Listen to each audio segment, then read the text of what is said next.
Welcome to our tutorial on slide management in Google Slides. Sometimes, less is more.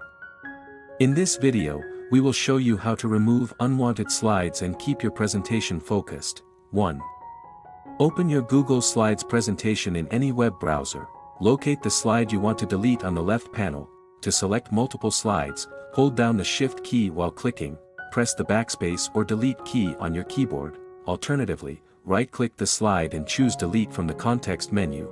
2. Using the mobile app, Android/iOS, open the Google Slides app on your device.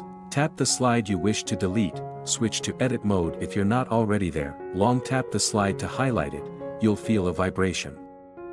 For multiple slides, tap each one to select them. On Android, tap the three-dot menu icon, vertical ellipsis, and choose Delete. On iOS, iPhone/iPad, tap the trashcan icon in the upper right corner. If this tutorial helped you, please give us a thumbs up and subscribe for more tech tips.